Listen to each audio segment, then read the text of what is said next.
The farm of our elder here in Tagum Central Church. Yes. Yes. So, tingnan nyo. Ano yun nandun? Oh, tingnan. Wow. Oh, Talong. talong. Ito yung tomato. Yung tomato. Tomato. Tomato. This is the tomato. Tomato. Oh, may mga hinog na. May mga hinog na Galing yan. talaga. Nag-inspire. I inspire from you. Baka I'll do it sa Indonesia. Sayang yung 20 hectares ko. Ito yung apalaya. Tingnan nyo. Kasi maliliit, hinarbisan ito noong Friday. Yan ang mga bunga. Oh, galing. Ito. Ay, laga tayo dito. So, hindi na kayo masyado madilim na. Okay. Dami. Ito yung talongan namin. Talong. Daming talong. No? O, eggplant.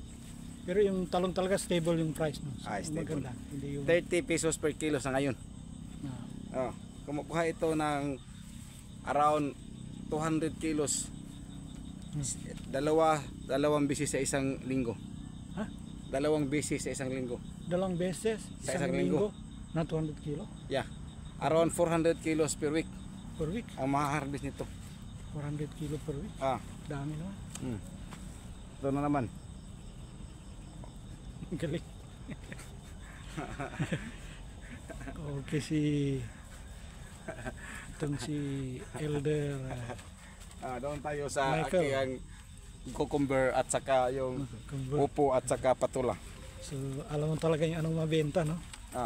Ito ang mabinta talaga, ang palaya. Ang palaya, no? Lalo na sa mga Ilocano.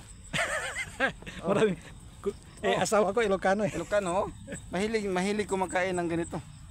Ilocano. Ilocano yung asawa ko eh.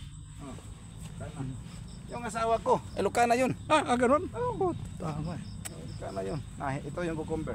Tingnan niyo ang bunga. Hindi na lang masyadong maklaro.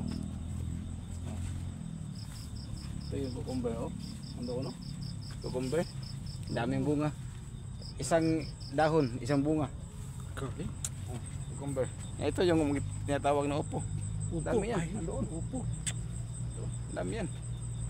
Upo. Meron kayo patola? Wala. Ito. Patula. Ito yung patula. Ito. Patula. Mahal yung patola eh. Patula. Yan ang patula. Ito yung string beans. String beans. Beans. Beans. Halos kumpleto na dito. Supply ng ano. Ito. Sa'yo rin yan? Yan? Sweet corn. Pero wala Harvested already. Na-harvest na. Harvest na. Harvest na. Yun ang tinatawag na purple corn. Ayun. Yun. Mali, hindi pa nagdadala ng bunga. Okay. Ang galing. Ito. At least nalilita natin. Ang galing. Kahit madilim. So, doon tayo kumakain ngayon.